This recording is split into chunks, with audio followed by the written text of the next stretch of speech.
Oh, hey, it's me, Jennifer Kite-Powell, the host of your favorite podcast, Tiny Little Victories. On today's show, I'm talking to Max Gulde, who's the co-founder and CEO at Constellar, which is based in Germany. Now, let me tell you a little bit about Max before we get into the amazing things that he's been doing in his life. First of all, he has a doctor of philosophy in physics. He has a degree in physics.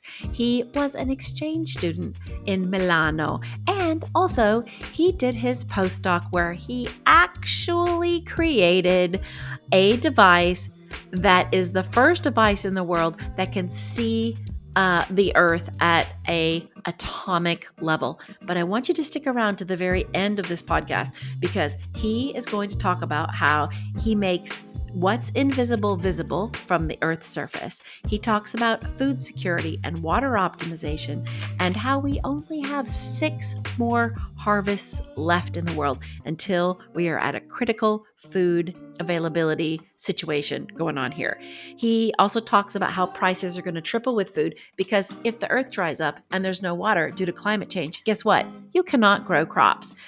We're going to talk about thermal intelligence. And if that's not the sexiest term I've heard in a while, I don't know what is. And also, we're going to talk about how Constellar can actually see potential future damage of what's going on the Earth's surface. Now, imagine, go back to grade school. Oh, I don't know, maybe high school. And remember all the maps that you used to see that you had to learn? They had topography. They had the depth of the Mariana Trench. They had this mountain range and that mountain range, and then this plateau and this butte. And all of those are like color coded. But color coding doesn't tell us anything about the state of the Earth. So this company is making a biophysical atlas that is the chemical and physical reality of the world as we know it. So instead of just looking at a pink bit, you can actually look at a bit from this thermal intelligence that shows this part of land has an algae bloom. The land is dying. This is too much water because this power plant didn't meet their sustainability standards. We can actually see for the first time, and this data doesn't exist. And this is what I mean about going back and talking about making things that are invisible visible. Imagine what we can do to the planet, to climate change, to feeding the world. We can actually see what's happening chemically and physically on the surface of the Earth. So you can see I'm getting very excited. So stay tuned for this next episode with Max Gulde, co-founder and CEO at Constellar. Hello, everybody. In the studio with me today, I have Max Gulde, who is the CEO, correct, and co-founder of Constellar, which I mentioned earlier. So welcome to the podcast, Max. Hi, thanks, Jennifer. It's a pleasure to be here.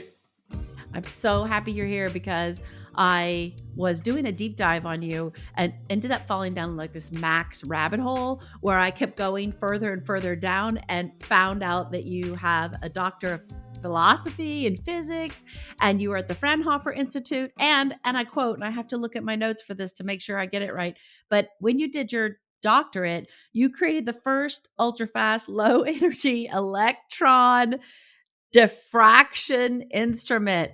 I mean, it sounds so sexy. What is it? Okay. Back at the time, I didn't think it sounds so sexy, but okay. And It sounds really sexy. Okay, so what it basically does, it was the first instrument in the world which would allow you to look on atomic time and spatial scales. It means it could resolve single atoms, if you like, or single groups of atoms, which are only one layer of atoms thick, and could record their movement in a time frame where, well, the very fast time frame. So basically a trillion frames per second camera. If you like. It will only work on very specific systems. Yeah. But it was the first time it recorded this type of motion. And I'm very proud to say that it was also the first time we then had experimental proof of a 2-dimensional liquid crystal phase of these, of a heterostructure. But that's very nerdy to start a podcast with. But it was an exciting time. I'm sorry. It's super exciting. And here's why. First of all, A, love nerds. B, the fact is you're really talking about things that I think the people hear on like maybe and this is going to sound really lame, but like a Marvel episode. Well, it's at the subatomic level. We've got the nanoparticles, a 2D crystal. But this is real, right? Yes. This is real science that you've created. So this the thermal what could we call it? The ultrafast low energy electron diffraction instrument. We just call it lead, ultra fast Lead, lead. ultrafast lead, Yeah, not as sexy as saying that whole not as thing sexy. together. Okay. Yeah, but what did you do with that? Like, you created it, you're the first in the world. So did you apply it to what you're doing now at your company, Constellar? Absolutely not. And this was the reason. This was the reason I eventually left. So first of all, it is a super interesting instrument. You might call it sexy if you're a professor or one of 5 people in the world who actually work in that field.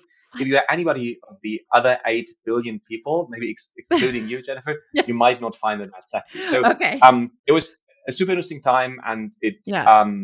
was a lot of work to do that. But the point was that to date, there is, apart from science, apart from, let's say, finding out more things Yeah. without a real goal of like a certain application, it doesn't really do anything. Right. So, and I'm not sure if in my lifetime it will come to an application of that. And that's the reason I eventually quit that field and did something Okay. else. So, okay, I didn't mean to go there, but like there's only 5 of you. You said 5 or so.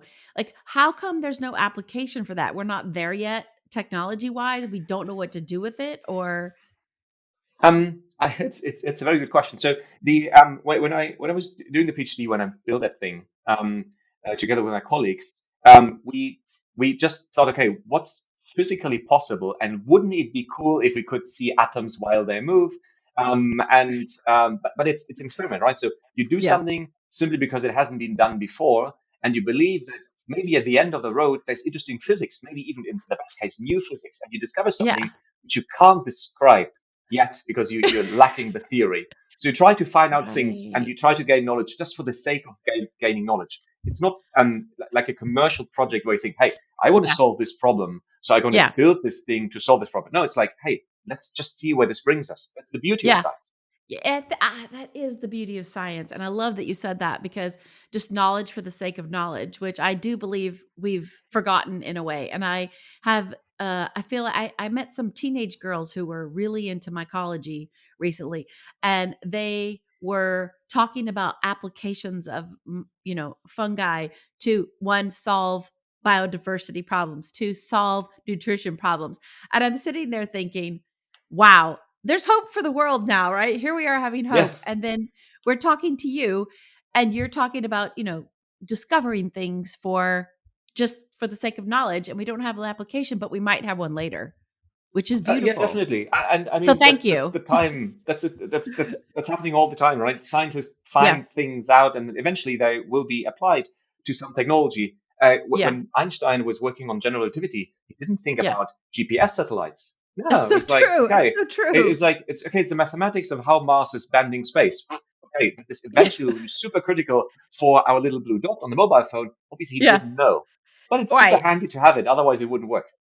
Right, right. I love that because Einstein was like the pure, a theorist, right? And I know he Yep. had some troubles in his life with people thinking, this isn't an application with anything, and whatever else he was doing. You can cut that part, Dim.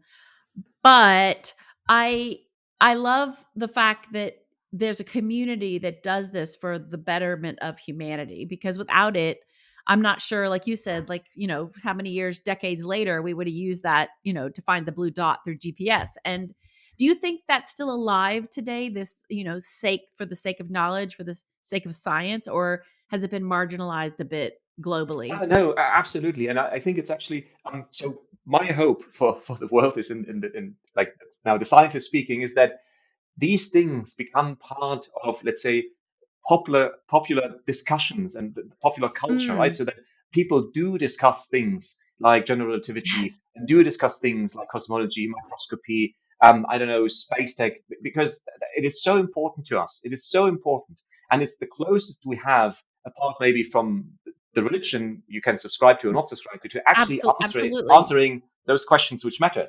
Where are we coming Yeah, from? Um, what are we made of? Where is this thing yeah. going?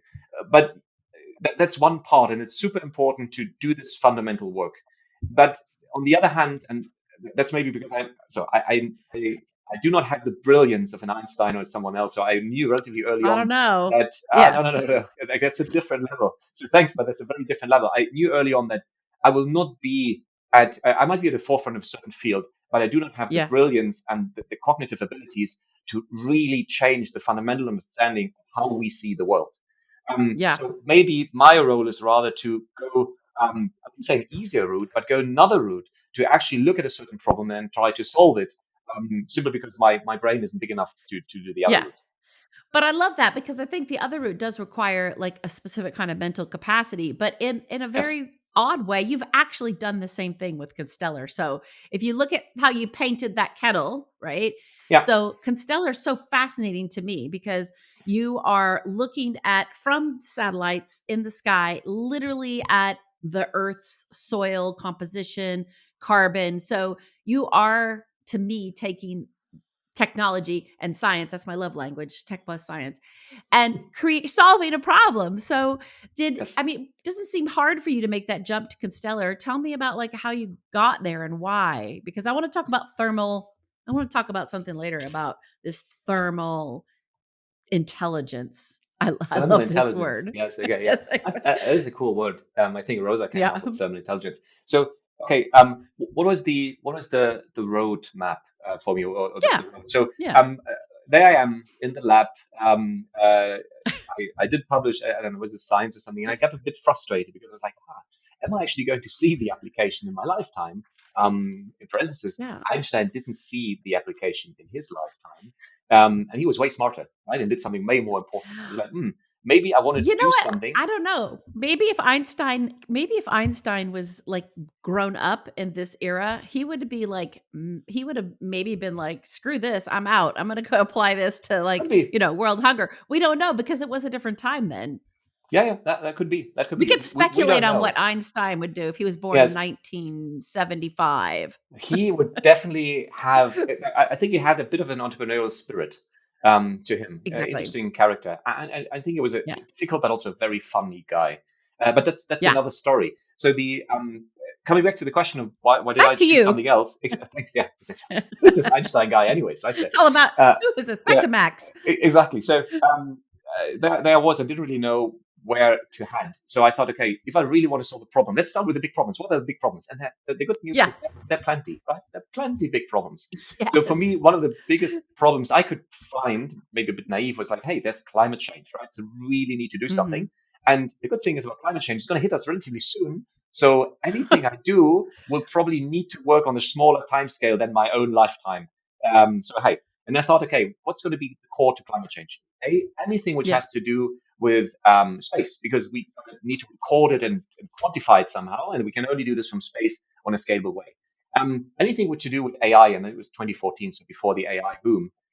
This Look at AI and you. the other AI booms before, because Yeah. we could have massive amount of data, and there's no way to manual work with this amount of data. And the third one was like, okay, probably robotics, because if we then want to execute these insights we get, we probably also not going to be able to do that manually. So I applied So true. wildly in all fields and got wildly rejected in all fields, except for in space, where I did find a job as a Space, the new frontier. exactly, yes. And I found a job at Fraunhofer, which is super cool because you had all this freedom. Yeah. Yeah. And they didn't really know what to do with me because I didn't have a space background. They still hired me, then discovered that I didn't have a space background, and What? was they were like, okay, let's do a bit of planetary science. I was like, hey, I love that. So I used big cannons to shoot small particles into stone and looked at how meteor craters are actually created in real time, basically using what I learned Oh before my God. in terms of high speed recordings and so on. It was super fun. And I became eventually a mission scientist. So one of the guys who's actually thinking about applications of satellites. And that was fascinating because I had no clue. So everything I did, I learned something. You guys, I mean, Max, this is incredible. This is a perfect example of, again, back to your knowledge for the sake of knowledge, but applying it commercially. Like you're not a space scientist, No, but yet here you are shooting things into rocks to like echo like craters being hit by something. And then you become a mission scientist for a mission. yeah, Like, exactly. It was is super that interesting. amazing to you? Yes. Back then I just had fun. Now in Okay. hindsight, maybe it's not amazing, but the thing is, I knew pretty much when I moved out of physics because as a physicist, you have a very narrow field where you can go really, really deep, but you're completely blind to everything which is left and right to it. However, what you do have is you have your approaches and your analytical mindset. And Yeah. I could apply this to all kinds of things, but obviously I was never be as good as an IT guy in IT or Yeah. software development. Software development, Yeah. always like physicist, you can do a lot of things, but nothing proper is usually what the engineers say, Yeah. and they're kind of right, right? They're jealous. They're jealous. Yeah, Engineers are always physicists. A lot jealous of of physicists are everybody. then generalists in the end, and that's also in Yeah. some times you need those. Yeah, I guess so. And I guess like you're right. The idea of a physicist has to be applied, but in this world, we're looking at maybe you become, like you said, like a generalist. So here you are at Fraunhofer. I love that place. I'm so happy we have them because they Yes. produce so many interesting theories and work and experiments, I like to say. Yeah. And so you were working on this. And so what made you sit there at your desk as a mission scientist thinking, I can do this company. Yeah. It's actually a little bit embarrassing. So, uh, I love embarrassing okay, stories. you'll love this Thank then. you. You'll love this. So, Yeah, we had a satellite mission, and we weren't really sure about the application. It was funded by German defense agency, and like, what can we do? So it needed to sound sexy to defense, but also it exactly. needed to fit in a very small satellite because we didn't have a lot of money. So it's like, ooh, what could I actually Yeah. do with it? So they asked me, we brainstormed a little bit, and then we came up with like, hey, maybe let's do rocket detection from low Earth orbit. And I made a quick back on the envelope calculation. I was like, okay, you would need several thousand satellites to probably do this. So this is completely unfeasible. Love it. Let's do it. So it's going to be a purely theoretical exercise. Um, Oh my and God, Max. yeah, I didn't want to be involved so much in defense at that time. So I was just like, Yeah, hey, cool. It's super cool tech and it's unfeasible to this ever become an application. So amazing. So I started working with the entire team, and yeah, then we came across the problem that the what we want to do was detecting rocket plumes. So when you have a rocket starting intercontinental ballistic rocket, there's a boost phase of a few minutes, like 3 to 5 minutes, and then the rocket becomes invisible because you don't. Then it's just ballistic flight, so it's not giving a heat signature anymore. So you need to look at the yeah. plume which is coming out in the first 3 to 5 minutes, and you need to be able to detect very, very subtle temperature variations in the atmosphere, which is the plume. Right, because you're right. There's that tail, that plume tail. That's so okay. So you're looking at that because what makes that up? Like they must be this tiny, tiny, tiny. Exactly, from space, rockets are tiny, right? They're smaller than ants, if you like. So you're looking at the next biggest thing you can detect, and with thermal, you could detect the plume. So now the challenge was, okay, if we need to measure that against the background and what changes, we need to be extremely precise with the temperature measurement. And how do we do this on a small satellite? And this was a really tough nut to crack. So it took us a couple of years actually to crack that. So we developed a methodology which was eventually patented and so on. And I was like, hey, I think this could have other uses. So we discussed other uses. And Yeah, then there was a ESA challenge coming along, so the European Space Agency, and they said, hey, yeah. what would be the mission with the smallest price tag and the largest social economic impact? We're like, ooh, let's try because we could maybe we can apply this to agriculture or urban heat islands or wildfire, whatever. Okay, so you were already starting to see that you started crystallizing after you did some quick math on the back of an envelope. I guess so, yes. Just as people do.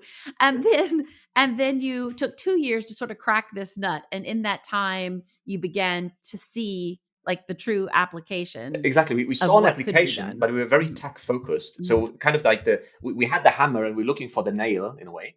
Um, Yeah. and they're like, and everybody looks like a nail. Everything looks like a nail initially, right? So you like start hammering on things which aren't nails, but hey, whatever. So then there comes along this challenge, and we apply, but we also saw that hey, they would love to have a startup. So we kind of pretended that we would create a startup. We had no intention back then to do that. So we kind of, sorry, Isa, if you hear that, we had no intention creating a startup. Sorry, Isa, right, Yeah. right. So we then applied and kind of forgot about it, right? This is brilliant. Then during summer holiday, I suddenly get a call from someone who sounds really Italian. And turns out he's from Isa and he said, hey, you guys in the final. I was like, final of what? This is a competition. Amazing. And then he said, yeah, it's groundbreaking and we Oh, would love that. And let's move ahead. I was like, wow, okay. was like, ooh, shit. So you're forced into do it. You're forced into create a startup by your science, like undercover work, Kind of. So basically. we screwed up, right? So the plan didn't work. In the end, we didn't win. We didn't win. We made third place or something. Wow. But we got voted into Yeah. accelerator. And then suddenly there were a lot of people asking a super weird question Okay. like, who's going to buy that? Who's the customer? What is the actual application going to look like? I went, hey, no, Oh stop, my stop that. God. Look at the technology. It's amazing. It will sell itself. Obviously, that's completely stupid. Yeah. But Yeah. yeah, that's how it started. So we kind of were forced an accelerator, and suddenly a whole new world opened, which is like, ooh, you could actually make that work. Back then, however, Wow. all of us were too scared to actually do that because hey, it's super comfy in science and research, right? And you have your job, Yeah. and there's not a lot of pressure, and you can't really fail because you do something. It's always an experiment. If it fails, yeah, that's it. But you're not losing your job. You just do another experiment. Um, This is so true. You it, guys are living in that bubble of we'll just do another experiment. We'll be yes, like undercover science agents and we'll get on this satellite and then yes, and and now here you the, are face to face with your biggest fears. exactly. This was my biggest fear back then. So second child just Wow. got born. I was like, ooh, should we really do this? And then eventually we said, okay, let's just try the road we know. So let's just get funding for that, public funding, and then we build it real slow and careful and so on. And we completely failed getting Mhm. funding. So utterly failed. We wrote more than 1,000 pages of applications, and they were all rejected. People told us like, hey, this is a great idea. Tell us when you're ready. We're like, no, give us money and then we're ready. No, tell We're us when ready. you're ready. Yeah. Yeah, we're ready. Yes. Exactly. So it didn't work, right? Um, Yeah, that funding community, they're kind of crazy. They don't really see the bigger picture. They just want like immediate. yeah. Also, it was so early and was the wrong risk profile, right? So we they were looking for technology with more Yeah. maturity, and ours had zero maturity. So, but then the interesting thing happened at some point. We got a bit obsessed with this whole thing because after writing 1,000 pages of applications, yeah, you have to be obsessed, otherwise you wouldn't do that. So we got Of a bit course. of pressure from our superiors, which said, "Hey, look, it's nice that you like writing applications, but maybe it's even Mhm. nicer if you actually do your project work." And we're like, "Oh, yeah." So in the end, Yeah. we're kind of forced to make a decision. So either drop this whole subject because we didn't get funding, or quit the job and only Mhm. focus on that. And we're like, "What do we do?" Yeah. And then, yeah, well, we It's quit a the job. little bit of avoidance in Yeah, there. yeah. You quit the Yeah, we quit job. the job. So actually, it's not entirely true. We didn't immediately quit the job. We first Yeah. went to an accelerator program. Then we learned how to pitch. Then we did get funding, which allowed us to quit the job. So it was a technology transfer program, which was publicly sponsored, and then we also got VC funding. So we kind of Yeah. went to a hybrid road, I would say. Yeah, yeah, and so you had to learn as the scientist and the physicist and the cosmologist and your big brains, you guys had to learn how to talk to money people, Yes, basically. and we Yeah, thought, hey, maybe we can educate them how amazing technology is, but they always ask the wrong yeah, question. They always ask those questions, which now turn out to be really right. smart and the relevant questions. Yeah, yeah, But back then yeah, they said, hey, yeah, can't we just keep talking about technology and like leave the market and customer and all that crap out?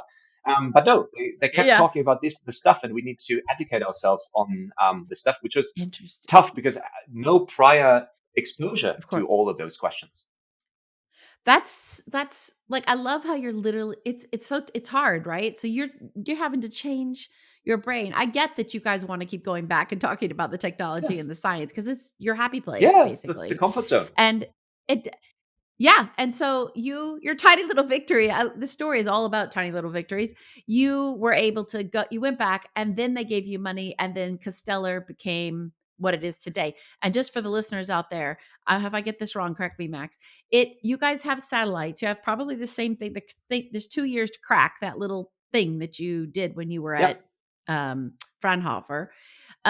Became Constellar, and you guys can see the vegetation, but at the vegetation level and the soil level, carbon from space using data to understand is this part of the planet going to be submerged, and if it is going to be submerged, what will be able to grow there. So you've the commercial Max now, not the science Max. What talk to me about some of the things you've done with thermal intelligence? Like how does it help farmers or Yeah. growers or even developers? Like parts of the country are going to be underwater. Like I know you guys could be anywhere basically. We are anywhere. So, um, uh, So first of all, what's the idea, right? The idea is to support food security, because food security is I mean, why is climate change so bad? Not only because we've got to sweat more, but in the end, it's going to affect the resources we have, and the most important resource we have is Yeah. food. That is the whole thing why Yeah. climate change is so terrible, because it will affect our food system, and will affect it relatively soon. Just giving you a number here. So just from, and that's not a number I made up, it's a number from the FAO. Yeah. So just Yeah. from, let's say, the increase of temperature in the 2 degrees Celsius scenario, by about, in the next 20, 25 years, we would lose around 46 to 48% of all crops. Why? Because we're not in that optimal range for growth anymore, which means half of the world's Yeah. food Yeah. would suddenly be gone just because they don't have the good growing conditions anymore.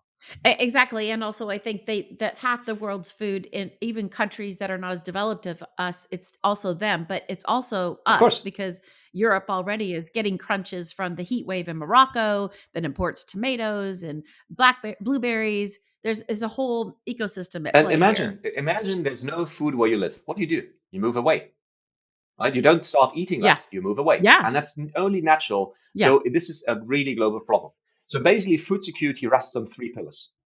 The water cycle. So only when you have water, you can grow things. The energy cycle. You need to be at the right energy level or temperature level to grow things. And whenever you grow something, what you're effectively doing is you're sequestering CO2 from the atmosphere into biomass, into sugars. And all of Mm. these three cycles are governed by temperature. So temperature determines how much water you have, how much water you need if the plants are stressed or not. It determines if you are in this optimal regime of temperatures for fastest growth, and therefore also determines how much carbon is sequestered. So all of these three cycles are governed by temperature. Now, if you turn this around, means if you have good temperature Yeah. information, you can optimize these three cycles to allow for more food production. You can optimize irrigation, for example, to have higher water productivity, so more yield per drop, if you like, more crop per drop. Yeah. You can Yes. go into the Mhm. energy cycle and make sure that the varieties you have are actually in this right thermal window. And you can look at timing for fertilizer, for example. And obviously, it also determines how much yield you have at the end. So you're also in the carbon cycle.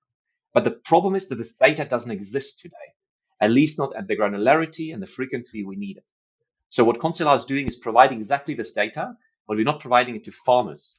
We are providing it as a subscription to mostly input providers. So companies which are selling seeds, which are selling fertilizer, pesticides, and so on.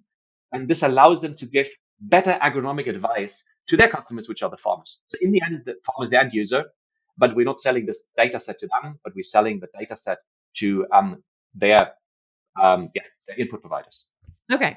So you're selling the data sets to the whole part of the ecosystem of the farm, of the agriculture, the world agriculture Mhm. system, which does include the farmers slash growers, right? The seed guys, the pesticide guys, the tech guys, right?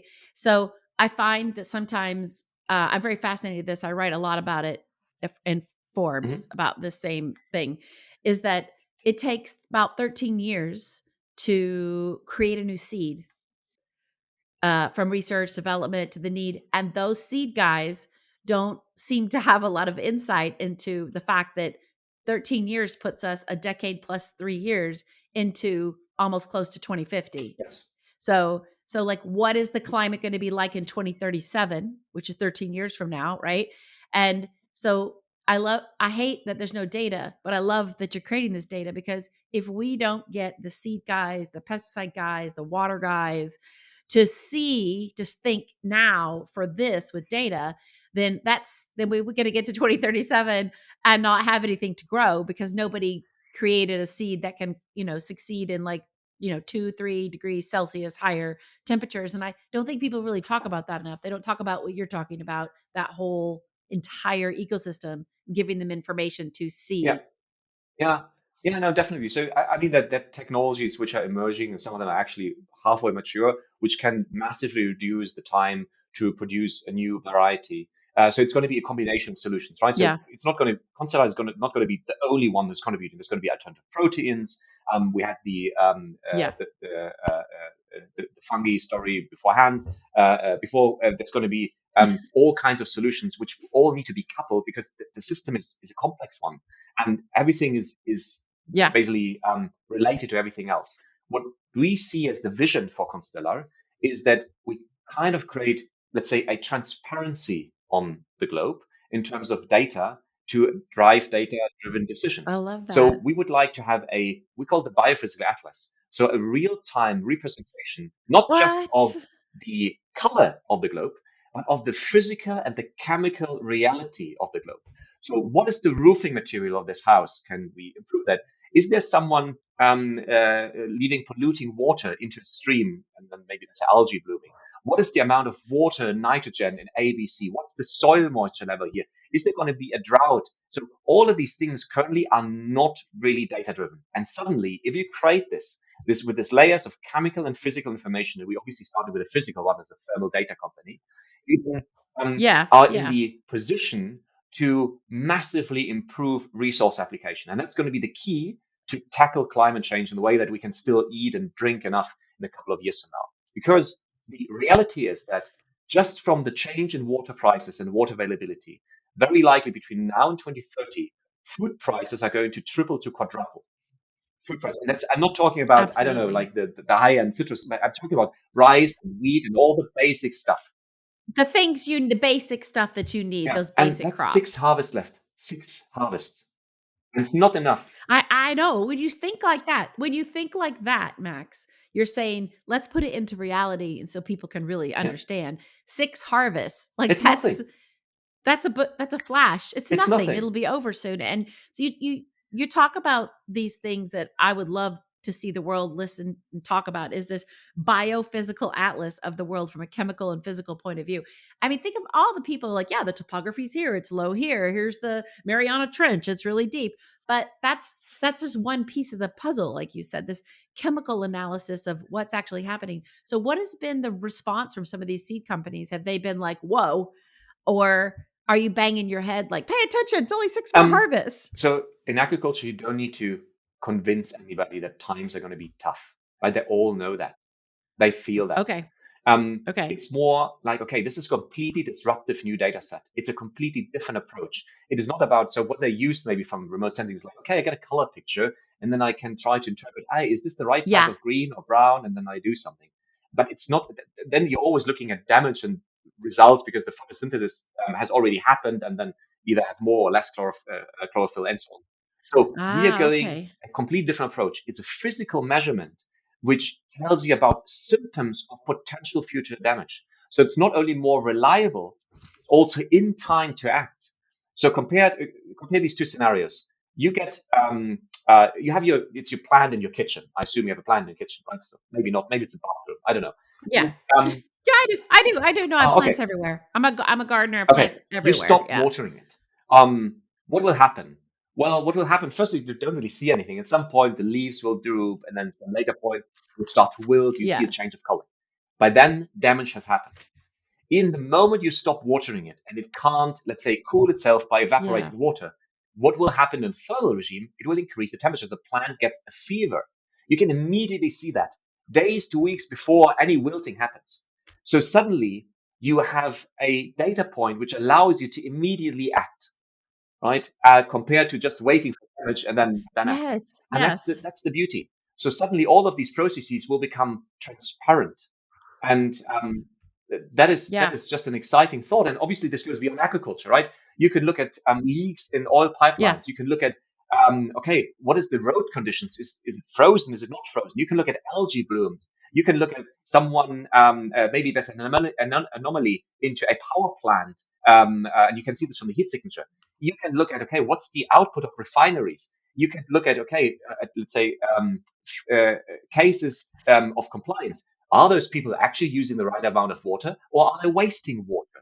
And all of these Yeah. things suddenly become transparent. So people You become wait. Yeah. accountable for what they're doing. And this accountability is something we need. Exactly, because people can say we're conserving water, but that information can prove that they're not saving water. And that's right. No Exactly. one's accountable. Maybe because they know that they don't have to be because nobody can really see what's happening. Like, Exactly. And suddenly the invisible becomes visible, if you like. yeah, I like that. I like the invisibility. It's like a de-invisibility cloak. Oh, yeah, in a way. Yeah. Decloaking. Well, I could talk literally, we could keep going on this all day, but I want to thank you so much for sharing this story with us. It is so inspiring. And the one other thing I just want to say, you also teach kids like karate and martial arts. Is that right? So you're a martial arts expert. um, I'm pretty sure you might be the new Iron Man now. I'm pretty positive. nah, Teaches yeah. martial arts, is solving the world's biggest problems. I don't know. You're up in the sky with the satellite. You might be, Max. Face it. Yeah, well, not. I don't have the means. I'm a pretty Yes. poor Ironman, I guess. Yeah, Okay. but I did teach kids for Yeah. about 20 years in self-defense and also in gymnastics.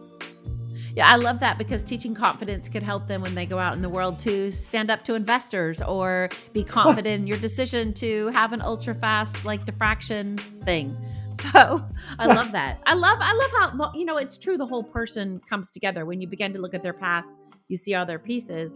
And I'm just grateful that you are trying to tackle some of these problems with science and technology. So thank you so much for being on the show.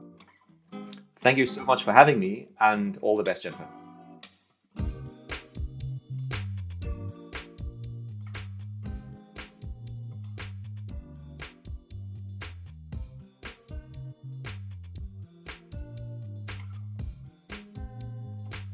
Hey, I hope you guys enjoyed this show with Max Gulde, our new Iron Man. I think the world needs one. And I also want to let you know, saving some of the best bits for last, is that you can follow Tiny Little Victories on our social channels, which are Instagram, LinkedIn, and Twitter. I'm still going to call it Twitter. And I'd like to thank our producer, Dimitri Vogel with Klets Media, and our publicist and guest wrangler, Mindy Hull, from Mercury Global Partners. Now, here's something I'm going to say. If you know someone that you think would be an interesting guest and could put up with me on a show, I think you can send us that person, and we're going to put how you do that in the show notes. So be sure to go back and read the show notes. And the last thing I want to say is, there are things we can all do to make an impact in the world. And I think Max has shown us one thing. Hey, even if you don't know how to do it, you can go do it. You can go be a mission scientist, or you can just take on challenges that you don't think that you can do. Because I think what he proved is he had a mission and he just wanted to make an impact in the world in some way because he was a scientist, and he ended up doing that. So for me, that's a lesson learned. Okay, we'll see you in 2 weeks on the next episode of Tiny Little Victories.